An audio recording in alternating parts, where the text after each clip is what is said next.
أما بعد فأعوذ بالله من الشيطان الرجيم وعسى أن تكرهوا شيئا وهو خير لكم وعسى أن تحبوا شيئا وهو شر لكم الله يعلم وأنتم لا تعلمون وقال سيدنا رسول الله صلى الله عليه وسلم لم آتكم إلا بخير آمنت بالله صدق الله مولانا العلي العظيم وصدق رسوله النبي الكريم ونحن على ذلك لمن الشاهدين والشاكرين والحمد لله رب العالمين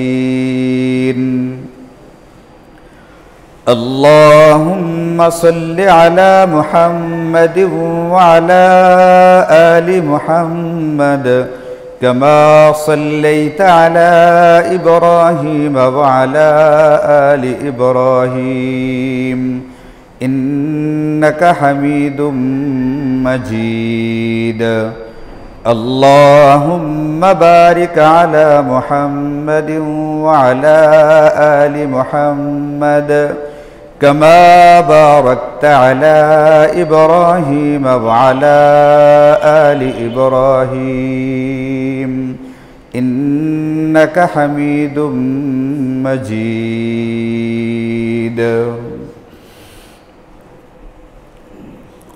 الحمد لله আল্লাহ পাকের মেহেরবানিতে আমাদের এটা জানা আছে যে আল্লাহ তাআলা আমাদেরকে দুনিয়াতে পাঠিয়েছেন আমাদের জিন্দেগির প্রতিটা মুহূর্ত আল্লাহ পাকের হুকুম অনুযায়ী এবং নবীজি সাল্লাল্লাহু আলাইহি ওয়াসাল্লামের সুন্নাহ বা আদর্শ অনুযায়ী পরিচালিত করবার জন্য। কিন্তু মানুষ হিসাবে আমাদের ভিতরে বিশেষ কিছু দুর্বলতা থাকে। আমাদের নিজস্ব দুর্বলতাগুলোর কারণে কখনো কখনো আমাদের কাছে মনে হয় শরীয়তের অনেক বিধিবিধানগুলো কষ্টকর বা কঠিন, এটা এইভাবে না হয়ে অন্যভাবে হলেও ভালো হতো। এরকমভাবে আমাদের জিন্দেগিতে যে সমস্ত ঘটনা ঘটে, আমরা যে সমস্ত বিষয়ের মুখোমুখি হই, এইগুলোর ক্ষেত্রেও আমাদের অনেক সময় এমন মনে হতে পারে এমনটা না হয়ে ওরকমটা হলে ভালো হতো। বাস্তবে ঘটছে একটা, আর আমি ভালো মনে করতেছি অন্যটার ভিতরে। আমার এই চিন্তা করাটা সঠিক না বেঠিক, এই ব্যাপারে আল্লাহ তাআলা আমাদেরকে যত বিধিবিধান দিয়েছেন তার ভিতরে কঠিন একটা বিধান উল্লেখ করবার পরে একটা মূলনীতি হিসাবে চমৎকার কথা বলে দিয়েছেন। এবং ওই কথাটার পরে আল্লাহ বলেন যে আল্লাহু ইয়ালামু ওয়া আনতুম লা তা'লামুন, কোথায় কল্যাণ নিহিত আছে আর কোথায় কল্যাণ নিহিত নেই এটা তোমরা জানো না, আল্লাহ জানেন। এই কথাটা কি ঠিক না? ঠিক না? কোথায় কল্যাণ বা মঙ্গল আছে আর কোথায় কল্যাণ বা মঙ্গল নেই এটা আমরা যতটুকু জানি, যতটুকু বুঝি, এটা সঠিক নাকি বেশি আল্লাহ জানেন সেটা বেশি সঠিক? আল্লাহ পাক জানেন কোনটা সঠিক, কোনটা কল্যাণ আর কোনটা মঙ্গল আর কোনটা অকল্যাণ, কোনটা অমঙ্গল। আল্লাহু ইয়ালামু ওয়া আনতুম লা তা'লামুন, আল্লাহ বলেন যে আল্লাহ জানেন, তোমরা জানো না কোথায় কল্যাণ নিহিত আছে আর কোথায় কল্যাণ নিহিত নেই। যে বিধানটার কথা আল্লাহ পাক বলেছেন এই আয়াতের শুরুতে, ওটা হলো কিতালের বিধান। কিতাল হচ্ছে জিহাদের একটা বিশেষ অবস্থা, বিশেষ একটা প্রকার। জিহাদের শাব্দিক অর্থ তো আমরা জানি, একটা প্রচেষ্টা, শক্তি, সামর্থ্য ব্যয় করা ইত্যাদি বিভিন্ন প্রকার আছে। কিন্তু জিহাদের প্রধান যে অংশটা, প্রধান যে শাখাটা, এটার নাম হচ্ছে কিতাল। কিতাল মানে হচ্ছে সরাসরি রণাঙ্গনে শত্রুর বিরুদ্ধে যুদ্ধ করা, এই প্রকারটার নাম হচ্ছে কিতাল। এখন আল্লাহ কুরআন কারীমের মধ্যে বলেন কুতিবা আলাইকুমুল কিতালু ওয়া হুয়া কুরহুল লাকুম, আল্লাহ তোমাদের উপরে কিতালের বিধানটাকে ফরজ করে দিয়েছেন যদিও এটা তোমাদের কাছে অপছন্দের মনে হয়। কিতাল মানে জিহাদের যে কোনো প্রকার না, কিতাল মানে জিহাদের ওই প্রকারটা যে প্রকারটার ভিতরে সরাসরি অস্ত্র দিয়া শত্রুর বিরুদ্ধে লড়াই করতে হয়। যেমনটা বর্তমানে ফিলিস্তিনের মুসলমান মুজাহিদ ভাই বোনেরা ইসরায়েলের বিরুদ্ধে লড়াই করতেছে, এটাকে বলে কিতাল। তো বিধানটা তো যথেষ্ট পরিমাণে কষ্টকর, যথেষ্ট পরিমাণে কঠিন। অনেকের কাছে মনে হতে পারে জীবনটা হাতে নিয়ে তারপরে যেতে হবে, যাচ্ছি ফেরত আর নাও আসতে পারি। একটা বড় রকমের কঠিন একটা বিধান দেওয়া হলো, এই বিধানটা অনেকের কাছে কষ্টকর মনে হতে পারে, অপছন্দের মনে হতে পারে। এই বিধানের পরে আল্লাহ পাক একটা মূলনীতি বলে দিলেন যে আল্লাহর পক্ষ থেকে তোমাদেরকে যত বিধান দেওয়া হলো, শুধুমাত্র কিতালের বিধানটা নয়, যেখানে শত্রুর বিরুদ্ধে সরাসরি সশস্ত্র সংগ্রাম করতে হয়, যুদ্ধ করতে হয়, শুধুমাত্র এই বিধানটা না, আল্লাহ পাকের পক্ষ থেকে যত রকমের বিধান তোমাদেরকে দেওয়া আছে, মনে রাখবা ওই বিধানগুলো পরিপালন করার মধ্যেই তোমাদের কল্যাণ নিহিত, যদিও কোনো কোনো বিধান তোমাদের কাছে কঠিন মনে হয়। আল্লাহ বলেন যে ওয়াসা আন তাকরাহু শাইআ, হতে পারে কোনো কোনো জিনিস তোমরা অপছন্দ করো, তোমাদের ভালো লাগে না, তোমরা এটার ভিতরে কল্যাণ আছে বলে মনে করো না। ওয়াসা আন তাকরাহু শাইআ কিন্তু ওয়া হুয়া খায়রুল লাকুম, আল্লাহ বলেন বাস্তবে ওটার মধ্যেই তোমাদের জন্য কল্যাণ নিহিত আছে।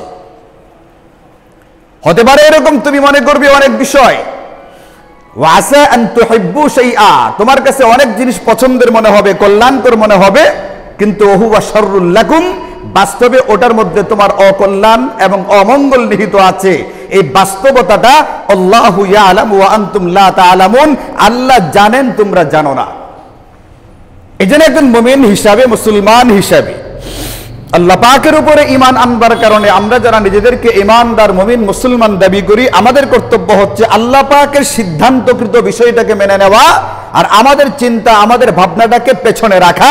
কারণ আল্লাহ পাকেরটার মধ্যেই কল্যাণ আছে, আমারটার ভিতরে আমি কল্যাণ মনে করলেও বাস্তবে এটার ভিতরে কল্যাণ নাও থাকতে পারে। রমজানের বিধান হচ্ছে রোজা রাখতে হবে। রমজানের বিধান যদি রোজা হয়ে থাকে, রোজা কি জিনিস? যখন থেকে ফজরের ওয়াক্ত শুরু হবে, সুবহে সাদেক থেকে শুরু করে সূর্যাস্ত পর্যন্ত সময়টাতে খাবার দাবার ইত্যাদি সম্পূর্ণ বর্জন করতে হবে। একজন ব্যক্তি মনে করতে পারে আমি ডায়াবেটিসের রোগী, আমি যদি সকাল থেকে সন্ধ্যা পর্যন্ত লম্বা সময় না খেয়ে থাকি, পানীয় গ্রহণ না করি, আমার স্বাস্থ্যের জন্য এটা ক্ষতিকর হতে পারে, আমার সুগার কমে একেবারে নীল হয়ে যেতে পারে, আমি মারাত্মক কোনো আশঙ্কার ভিতরে পড়ে যেতে পারি। এখন সে চিন্তা করে আমার জন্য রোজা না রাখাটা কল্যাণকর, আর আল্লাহ বলছেন তোমার জন্য মুমিন মুসলমান হলে রোজা রাখাটা কল্যাণকর। ওয়া আনতাসুমু খায়রুল লাকুম, আল্লাহ বলছেন তোমাদের জন্য রোজা রাখাটা কল্যাণকর। আরেকজন ব্যক্তি তার ব্যক্তিগত চিন্তায়, ব্যক্তিগত বিবেচনায় মনে করতেছে আমার জন্য রোজা না রাখাটা কল্যাণকর, রোজা না রাখার মধ্যেই ভালো আছে। এইভাবে যদি চিন্তা করে, তাহলে একজন মুমিন মুসলমান এই দুই রকম ভাবনা, আল্লাহ পাকের ভাবনা হচ্ছে, আল্লাহ পাকের সিদ্ধান্ত হচ্ছে রোজা রাখাটা কল্যাণকর, আর ডায়াবেটিসের রোগী মনে করতেছে রোজা না রাখাটা কল্যাণকর।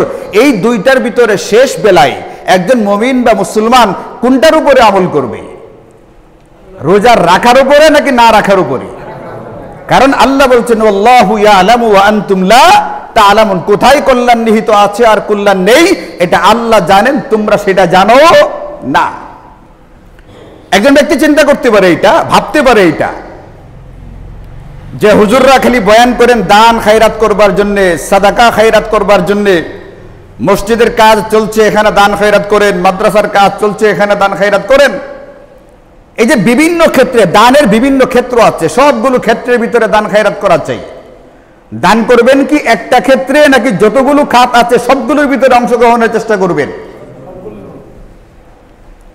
কোন একটা খাতকে সুনির্দিষ্ট করবেন না, এটা শরীয়তকে কোনো কিছুর ভিতরে সীমাবদ্ধ করার নামান্তর। একদিন এক সাহাবী দোয়া করতেছেন, খুব ভালো দোয়া করছেন, নামাজ পড়ার পরে দোয়া করছেন। দোয়া করার আগে যে সমস্ত আদাব রক্ষা করতে হয়, আল্লাহ পাকের প্রশংসা, নবীজির উপরে দুরূদ, সবগুলোই করলেন। দোয়ার পরেও আল্লাহ পাকের প্রশংসা করলেন, নবীজির উপরে দুরূদ পড়লেন। এইগুলো করলে তখন দোয়া কি হয়? কবুল হয়। কিন্তু দোয়া করার সময় একটা কথা বলছেন, আল্লাহ আমার উপরে এবং নবীজির উপরে রহম করো, অন্যদের উপরে না। খালি রহমটা কার উপরে করো? শুধু আমার উপরে আর নবীজির উপরে দয়া করো, রহমত বর্ষণ করো, অন্যদের উপরে না। তাহলে তিনি দয়ার বিষয়টা ছিল ব্যাপক একটা জিনিস, এটাকে খাস করলেন, বিশিষ্ট করলেন শুধু কার সাথে? নিজের সাথে আর নবীজির সাথে। নবীজি শুনে বললেন, লাকাদ হাজ্জারতা ওয়াসিআন, তুমি একটা ব্যাপক বা প্রশস্ত বিষয়কে তুমি একটা বিষয়ের ভিতরে, একটু জায়গার ভিতরে সীমাবদ্ধ করে ফেললে, এর মানে নবীজি বিষয়টাকে পছন্দ করেন নাই। এখন আমার আপনার দান খাইরাতের যে ব্যাপারটা, এটা যে যে লাইনে কাজ করে শুধুমাত্র ওই লাইনে সীমাবদ্ধ করে ফেলবেন না। দান খাইরাতের বহু ক্ষেত্র আছে, বহু স্থান আছে, সবগুলোর ভিতরে আমার কিছু দান খাইরাত হওয়া চাই, আমার কিছু টাকা ওখানে লাগা চাই। তাবলীগ জামাতের 15 জনের জামাত আসলে যেরকম তাদেরকে খাওয়াইতে চাই, কোনো অসুবিধা নেই, খাওয়াবেন, আলহামদুলিল্লাহ, আল্লাহ পাকের রাস্তার মেহমান খান। কিন্তু শুধুমাত্র তারাই শুধু আমার ঘরে দাওয়াত খায়, অন্য আর কেউ কোনোদিন খায় না, এই অবস্থা থেকে বের হয়ে আসা চাই। আমার ঘরে শুধুমাত্র মাদ্রাসার ছাত্রদেরকে দাওয়াত দিই, তারাই খাবার খায়, যখন খায় আমি দাওয়াত করলেই শুধু মাদ্রাসার ছাত্রদেরকেই দাওয়াত করি, অন্য আর কাউকে দাওয়াত করি না। এই অবস্থা থেকে বের হয়ে আসা চাই। তাবলীগ জামাতের সাথীদেরকে মেহমানদারি করা যেরকম একটা খাত বা একটা ক্ষেত্র, মাদ্রাসার ছাত্রদেরকে খাওয়ানো এটাও একটা খাত বা ক্ষেত্র, দরিদ্র সাধারণ মুমিন মুসলমানদেরকে খাওয়ানো এটাও একটা ক্ষেত্র। এরকম ভাবে নিজের আত্মীয় স্বজন যারা আছে এদেরকে মাঝে মাঝে মেহমানদারি করা, আপ্যায়িত করা এটাও একটা গুরুত্বপূর্ণ ক্ষেত্র।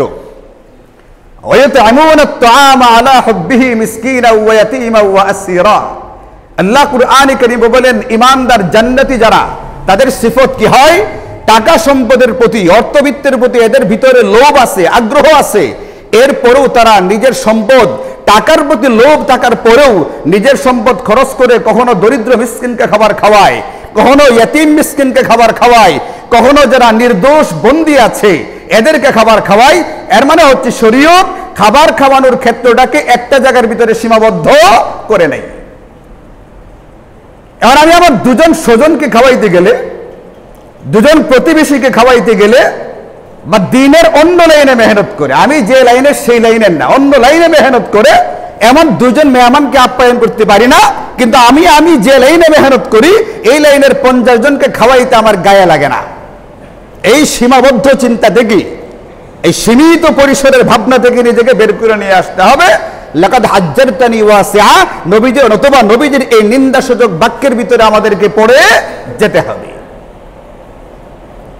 এই জন্য মেরে ভাই, দান খায়রাত করবার জন্য উলামায়ে কেরাম উৎসাহিত করেন, আপনি দান খায়রাত করবেন।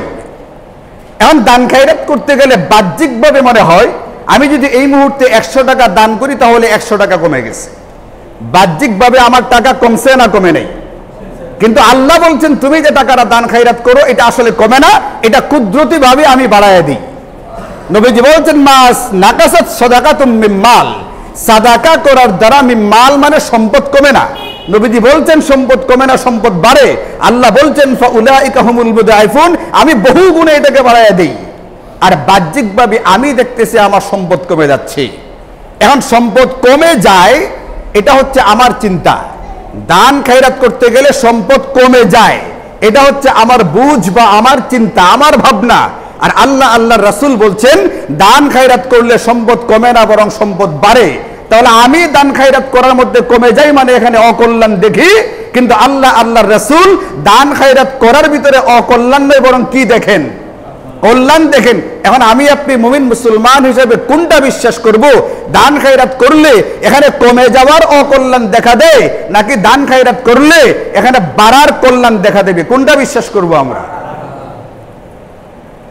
বাহ্যিকভাবে কি হলো তোমার দেখার দরকার নাই, আল্লাহ পাক এটাকে বাড়ায় দিবেন, বহুগুণে বৃদ্ধি করবেন। এটা পরিমাণেও বাড়তে পারে, অন্য দিক থেকেও বেড়ে যেতে পারে। গতকালকে আমাদের গ্রামে গেলাম একটা জায়গা সংক্রান্ত বিষয়ে। একটা জায়গা একদল লোক কিনতেছে, তো এখানে বহু লোক আসছে, মানে মাপামাপি হইতেছিল, আশেপাশে যারা মালিক তারাও গেছে, এখানে আমাদেরও যাইতে হয়েছে কোনো একটা কারণে। তো ওখানে গল্প করতে করতে এক লোকে বললো যে হুজুর, জায়গাটা আসলে আমার কেনার কথা ছিল, কিন্তু আমার পুতের বউটার এমন একটা অসুখ দেখা দিছে, এটাকে চিকিৎসা করায় আনতে 11 লক্ষ টাকা খরচ হয়ে গেছে। জায়গা বিক্রি হইতেছে 12 লাখ টাকা কাঠায়। যে টাকা দিয়ে সে 1 কাঠা জায়গা কিনতে পারতো, এই টাকা খরচ হয়ে গেছে কোথায়? পুত্রবধূর চিকিৎসা করতে গিয়া। এটা হলো মুখের কথা কথা মানুষ বাড়াইয়া পড়ে বলছে যে ওদের এখানে যে কাটছে কি একটা অসুবিধা হয়েছে, কতটা জায়গায় ফালাই দিতে হয়েছে, এখান থেকে এই এলাকা টানা দিয়ে সেলাই করে দিচ্ছে, মানে এগুলো বাড়াই বলতে গিয়ে বলছে, কিন্তু অপারেশনটা বেশ জটিল।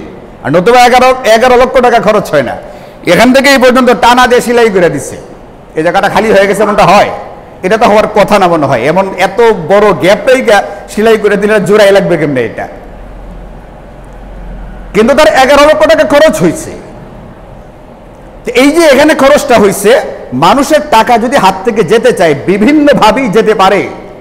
আমি 100 টাকা খরচ করলাম বাহ্যিকভাবে, এই যে মসজিদে 100 টাকা দিলাম, মাদ্রাসায় 100 টাকা দিলাম, কোনো দরিদ্রকে 100 টাকা দিলাম, যে কোনো একটা খাতে যেগুলোর ভিতরে আল্লাহ পাক দান খায়রাত করতে বলেছেন, দান খায়রাত করা যায় এমন যে কোনো একটা খাতে যখন আমি 100 টাকা দিলাম, 100 টাকা আমার বাহ্যিক নজরে কমলেও আল্লাহর রাসূল বলছেন না, তোমার সম্পদ বাড়বে। এখন কল্যাণ আল্লাহ পাকের হুকুম মেনে নেওয়ার মধ্যে।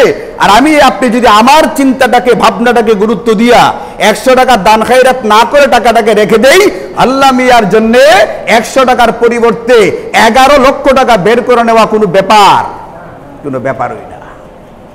একটু জায়গা খালি পচন ধরবে, একটু জায়গায় খালি ঘা হবে, ওই যে টানা দিয়ে বাঁধতে গিয়া 11 লক্ষ টাকা একটানে কি হয়ে যাবো গিয়া। আর পেরেশানির তো কোনো অন্ত নেই, নেত্রে করে আর ঢাকা দৌড়াদৌড়ি করতে করতে। আল্লাহ আমাদের সকলকে হেফাজত করুন।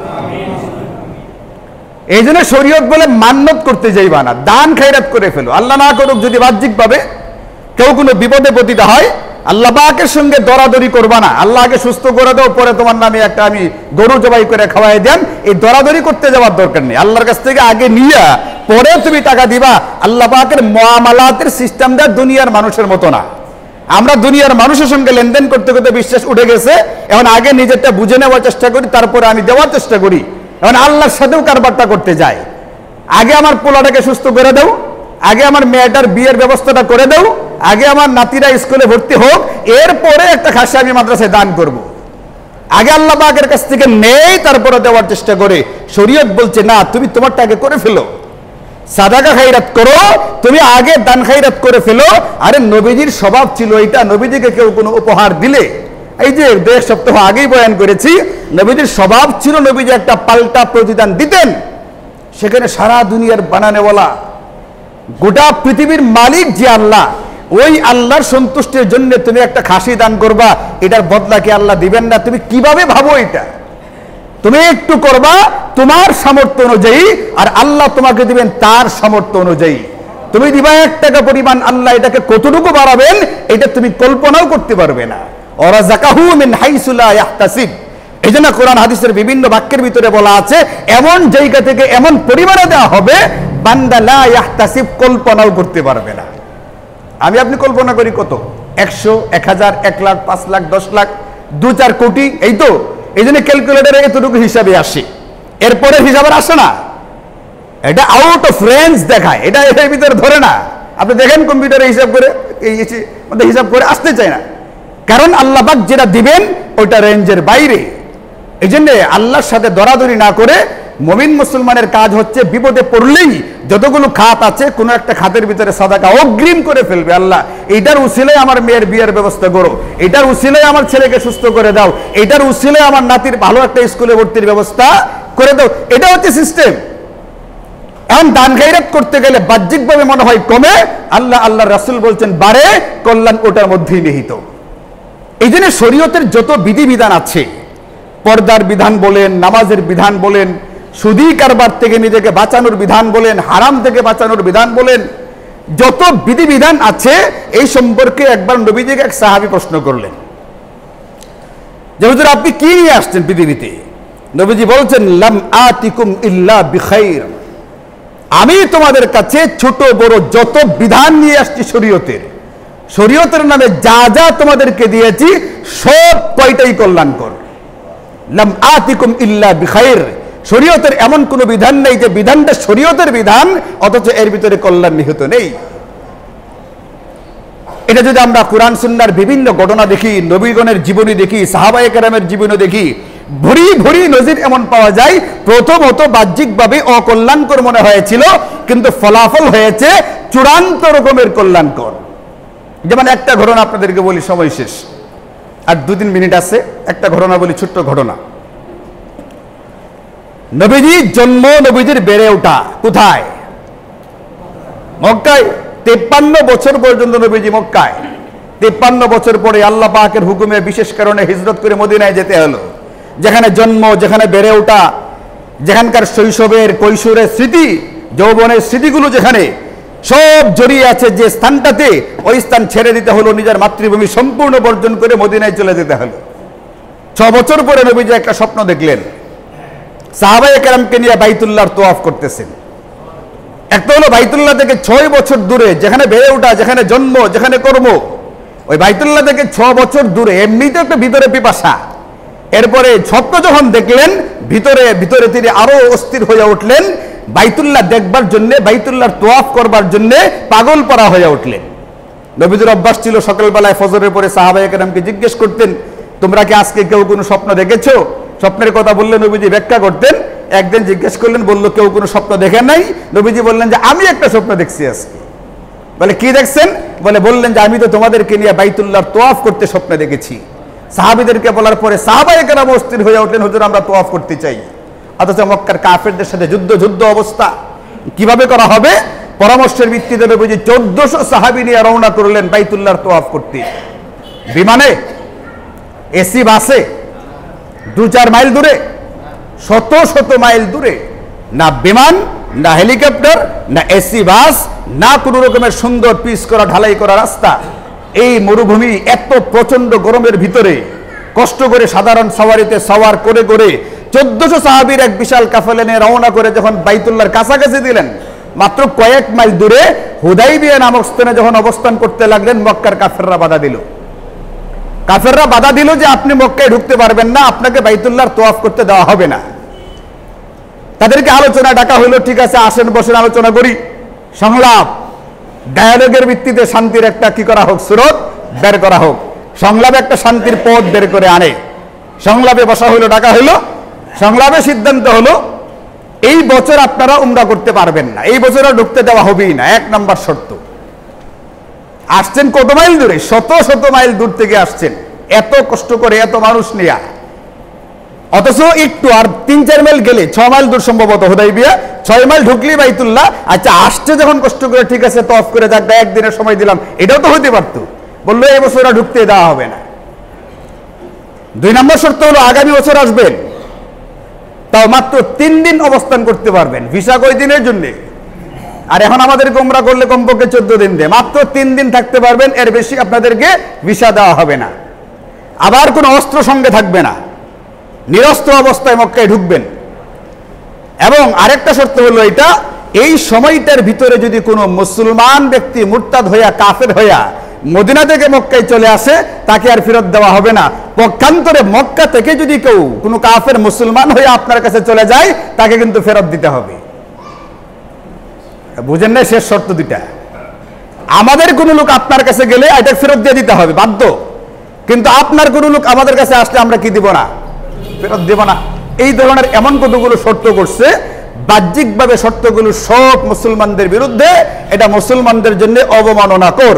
নবীজি সেই শর্তগুলো লেখছেন, সন্ধি করতে যাচ্ছেন, চূড়ান্তভাবে সই সিগনেচার হবে, কিন্তু সাহাবায়ে কেরামের কেউ এটাকে মেনে নিতে পারতেছিলেন না। এটা কিভাবে হয় হুজুর? যখন বেঈমান ছিলাম, কাফের ছিলাম, তখনই তো এদের কাছে মাথা নত করি নাই। আর এখন তো ইমানের বলে বলিয়া আমার ভিতরে ইমানি গায়রাত আছে, ইমানি আত্মমর্যাদা আছে, ইমানের আত্মসম্মান বোধ আমার ভিতরে আছে। কিভাবে হয় এটা? শর্তগুলো একটাও আমাদের পক্ষে না, আমরা মেনে নিতে রাজি না। আগে মারা গেলে কাফের অবস্থায় মারা যাইতাম, চিরকালের জন্য জাহান্নামী হইতাম। আর এখন তো মারা গেলেও শহীদ হয়ে মারা যাব, মরলেও তো কোনো লস নাই, কেন আমরা এগুলো মানতে চাইব? তো সবাই তো নবীজিকে বলতেও পারেন না। 2-1 জন যারা একবারে কাছের ঘনিষ্ঠ, আদবের সাথে যেভাবে বলা দরকার বলছেনও গিয়া, হুজুর শর্তগুলো কি আমাদের বিরুদ্ধে চলে যাচ্ছে না, এটা সেটা। নবীজি বললেন যে এইটাই ফাইসালা, এটাই করো।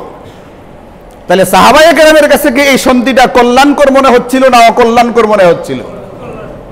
সাহাবায়ে কেরামকে এটাকে পছন্দ করতেছিলেন নাকি অপছন্দ করতেছিলেন? কিন্তু নবীজির সিদ্ধান্তের বাইরে আর কোনো সিদ্ধান্ত নেই। নবীজির সিদ্ধান্তের বাইরে কোনো কথাও বলা যাবে না, কথা বলা যায় না। শরীয়তের বিধানের বিরুদ্ধে কোনো কথা চলে না, আপত্তি চলে না। সুতরাং সিদ্ধান্ত হলো সই স্বাক্ষর হয়ে গেল, বাহ্যিকভাবে কাফেররা বিজয়ী হলো, বাহ্যিকভাবে মুসলমানদের অবমাননা হলো। সাহাবায়ে কেরাম অপছন্দ করলেন, মনে করতে লাগলেন বিষয়টা অকল্যাণকর একটা সিদ্ধান্ত হয়েছে। যখন ফিরতে শুরু করছেন, 1 নম্বর শর্ত ছিল এই বছর কি করা যাবে না, উমরা করা যাবে না। যখন হুদাইবিয়া থেকে নবীজি 1400 সাহাবীর কাফেলা নিয়ে মদিনায় ফিরতে শুরু করেছেন, ওই মুহূর্তে আসমান থেকে আল্লাহ জিব্রাইলের মাধ্যমে ওহী নাজিল করেছেন। এই ওহী যে নাজিল করেছেন সূরা, এই সূরার নাম হলো সূরাতুল ফাতহ। ফাতহ মানে বিজয়। আল্লাহ বলেন ইন্না ফাতাহনা লাকা ফাতহাম মুবিনা, আমি তোমাদেরকে সুস্পষ্ট বিজয় দান করলাম। সাধারণ বিজয় না, কি বিজয়? সুস্পষ্ট বিজয় দান করলাম। কেমনে হলো এটা? বাহ্যিকভাবে সবগুলো মুসলমানদের বিরুদ্ধে, আর আল্লাহ বলছেন তোমাদেরকে সুস্পষ্ট বিজয় দিলাম। কেমনে হইছে? নবীজি কত সাহাবী নিয়ে আসছিলেন? 1400। কিন্তু এতদিন অসুবিধা ছিল এইটা, সাকুল্যে মুসলমান ছিল 1400। কারণ এর বাইরে দাওয়াত দেওয়া যাচ্ছিল না। তারা পদে পদে বাধা দিত, হাঙ্গামা করতো, ডিস্টার্ব করতো, বিরক্ত করতো। এই যখন সন্ধি চুক্তি হলো, এটার ভিতরে একটা শর্ত ছিল, এটা আগামী 10 বছর যুদ্ধবিরতির ঘোষণা। এখানে কেউ কারো উপরে হামলা করতে পারবে না, কেউ কারো বিরুদ্ধে ষড়যন্ত্র করতে পারবে না। এখন মুসলমানরা অবাধে সকল জায়গাতে যাতায়াত করতে পারে, তারা অবাধে দাওয়াতের কাজ করতে পারে। ব্যাপকভাবে দাওয়াতের কার্যক্রম চালাইলেন। এমনকি বিভিন্ন দূর দূরান্তের রাজা বাদশাহ, যারা পরাশক্তি পর্যন্ত, রোমের বাদশাহ হেরাক্লিয়াসের কাছে, পারস্যের বাদশাহ খসরু পারভেজের কাছে নবীজি চিঠি পাঠালেন সাহাবীদেরকে দাওয়াত দিয়া। এককভাবে এক সাহাবী ঘোড়া দৌড়ে পরাশক্তির কাছে পৌঁছে গেছেন। রাস্তায় কোনো বাধা বিঘ্নতার সৃষ্টি হয় নাই। কারণটা কি? শান্তি চুক্তি চলছে। এই মুহূর্তে কেউ কারো উপরে কোনো রকমের হামলা মামলা, গুম খুম এইগুলো করতে পারবে না। দাওয়াতি কার্যক্রম চলছে। সন্ধি চুক্তি 10 বছরের। মাত্র 2 বছরের মাথায় ঘটনা ঘটেছিল 6ষ্ঠ হিজরিতে। 8ম হিজরিতে যে মক্কায় ঢুকতে মুসলমানদেরকে কাফেরদের কাছ থেকে বিষয় নিয়ে ঢোকার জন্য শর্ত হয়েছিল, মাত্র 2 বছরের মাথায় আল্লাহ পাক মুসলমানদের সংখ্যা এত বাড়াইছেন, এত বৃদ্ধি পাইছে সারা দুনিয়াতে। 2 বছরের মাথায় নবীজি মক্কা বিজয় করবার জন্য 10,000-এর কাফেলা নিয়ে ঢুকছেন। কাফেররা সাধারণ প্রতিরোধ পর্যন্ত করতে পারে নাই। এবং যে মক্কায় ঢুকতে বিশাল লাগতো, এই মক্কা এখন মুসলমানদের নিয়ন্ত্রণে। বুঝছেন কথাটা? 2 বছর আগে 6ষ্ঠ হিজরিতে সাকুল্যে মুসলমান কত ছিল? 1400। আর এবার শুধু মুজাহিদ হিসেবে মক্কায় যাচ্ছেন কত? 10,000। কত বছরের ব্যবধানে? ওইদিকে 13 আর এদিকে মদিনায় 6। 13 আর 6 কত? 19 বছরে 1400 মুসলমান।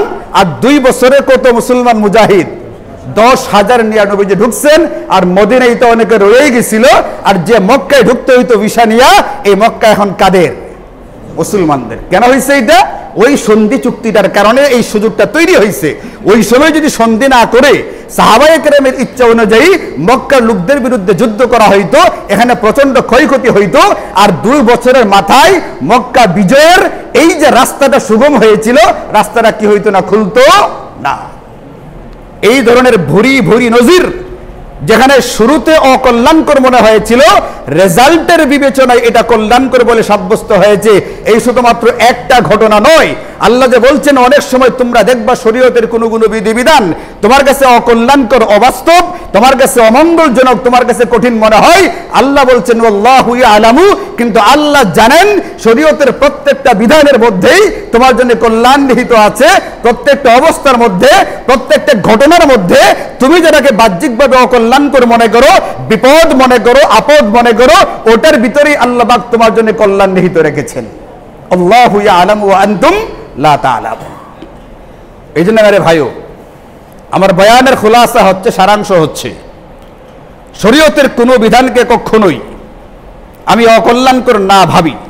যেমন কয়েকদিন আগে খালেদ মহিউদ্দিন নামে একজন সাংবাদিক মাওলানা মামুনুল হক সাহেবকে প্রশ্ন করছে, আপনারা যদি রাষ্ট্র ক্ষমতায় আসেন, আপনারা কি অমুসলমানদের উপরে জিজিয়া চাপিয়ে দিবেন? জিজিয়া শরীয়তের একটা বিধান, সরকারকে আমাদের কাছ থেকে ট্যাক্স দেয় না, ওটার মতোই একটা বিধান। ওটা সামর্থ্যের ভিত্তিতে নেওয়া হয়, সকল মুসলিমের কাছ থেকে নেওয়া হয় না। এমন না যে একজন হিন্দুর রোজ কামাই হলো 500 টাকা আর ইসলাম তার উপরে রোজ 1000 টাকা ট্যাক্স বসায় দিছে। এই ধরনের অমানবিক চিন্তা বা সিদ্ধান্ত কোথাও নাই শরীয়তের একটা বিধানের ভিতরে নেই একবারে। বরং বর্তমানে যে পরিমাণে ট্যাক্স নেওয়া হয়, এই তো গতকালকেই না পরশুদিন জোহরের সময় একজন বলতেছে, হুজুর আমার বাসায় ট্যাক্স আসছে প্রথমে 16,000 টাকা না কত বলছিল, মামা আছেন না ঘুমাইতেছে আল্লাহ জানে, 16,000 না কত হাজার টাকা ট্যাক্স আসছে, যেখানে আসতো 500 টাকা, আসছে কত 16,000 টাকা ট্যাক্স, পৌরসভার ট্যাক্স। এটা তা আমাদের কাছ থেকে ট্যাক্স নেওয়া হচ্ছে না। অনেক সময় এমনভাবে ট্যাক্স নেওয়া হয় যেটা আমার সামর্থ্যের বাহিরে থাকে, আর ইসলাম যে বিধানগুলো দিয়েছে একটাও সামর্থ্যের বাহিরে না। এখন যে সাংবাদিক ওই আলেমকে প্রশ্ন করেছে এটা আপনারা কি জিজিয়া নিবেন, এর মানে হলো তার প্রশ্নের ঢঙ্গার ভিতরেই এটা ছিল যে জিজিয়াটা তো অমুসলিমদের উপরে কি হয়ে যায়, অথচ অমুসলিমদের কাছ থেকে, হিন্দু ধনীদের কাছ থেকে সরকার কি ট্যাক্স নেয় না? নেয় না। হিসাব করে দেখেন কি পরিমাণ ট্যাক্স নেই। ইসলামী হুকুমত ক্ষমতায় আসলে হিন্দুদের উপরে বরং চাপ আরো কমবে ইনশাল্লাহ, আপনি নিশ্চিত থাকেন। ইসলামী হুকুমত ওই হুকুমতকে বলে যেখানে ইনসাফ কায়েম করা হয়, যেখানে সাম্য কায়েম করা হয়, যেখানে ন্যায় বিচার করা হয়। আর আমরা যেগুলো বর্তমানে পরিচালিত হচ্ছে যে ব্যবস্থায়, এইগুলোর ভিতরে কখনোই ইনসাফ বা ন্যায় নেই। আপনি ভুরি ভুরি দৃষ্টান্ত দেওয়া যাবে, এখানে ইনসাফ রক্ষা হচ্ছে না। এই জন্য শরীয়তের কোনো বিধানকেই অকল্যাণকর মনে করা যাবে না, পর্দার বিধানকে অবাস্তব মনে করবার সুযোগ নেই। আজকে পর্দার বিধান না থাকবার কারণে পেপারগুলো খুলে দেখেন আপনি, কত মেয়ে কত ভাবে নির্যাতিত হচ্ছে, কত ভাবে হচ্ছে, এগুলো মুখে উচ্চারণ করার মতো না, কত ভাবে নির্যাতিত হচ্ছে শরীয়তের বিধানকে অকল্যাণকর মনে করবার অপরাধে। এই জন্য মেরে ভাই, শরীয়তের কোনো বিধানকেই আমি কখনোই অকল্যাণকর, অবাস্তব, বিজ্ঞানসম্মত নয় এই ধরনের বাজে চিন্তা মাথায় না দেওয়ার চেষ্টা করি। বরং মুসলমান হিসাবে, মুমিন হিসাবে আল্লাহ বলছেন ওয়া আসা আন তাকরাহু শাইআন ওয়া হুয়া খায়রুল লাকুম, হতে পারে অনেক জিনিস তোমার কাছে অপছন্দের, কিন্তু এটার ভিতরেই তোমার কল্যাণ নিহিত আছে। ওয়া আসা আন তুহিব্বু শাইআন ওয়া হুয়া শাররুল লাকুম, অনেক জিনিস তুমি পছন্দ কর মনে করো, কিন্তু হতে পারে এটার ভিতরে তোমার অকল্যাণ আছে। কল্যাণ ও অকল্যাণের বিষয়টা আল্লাহু ইয়ালামু ওয়া আনতুম লা তা'লামুন, আল্লাহ জানেন তোমরা জানো না। এজন্য যখন যে কোনো পরিবেশ পরিস্থিতির সম্মুখীন হই, মনে করতে হবে এটার ভিতরে আমার কল্যাণ নিহিত আছে। নবী রাসূলদের জীবনীতে, সাহাবায়ে কেরামের জীবনীতে, কোরআন এবং হাদিসের ভিতরে ভুরি ভুরি এরকম নজির আছে, যেটাকে প্রথমে অকল্যাণকর মনে করা হয়েছিল, পরবর্তীতে বিরাট কল্যাণ বয়ে এনেছে। যেমন আমি আপনাদেরকে একটা মাত্র ঘটনা কি করলাম, শুনাইলাম। আল্লাহ তাআলা আমাদেরকে বুঝার এবং এইগুলোর উপরে আমল করবার তৌফিক দান করুন। ওয়া আখিরু দাওয়ানা আনিল হামদুলিল্লাহি রাব্বিল আলামিন।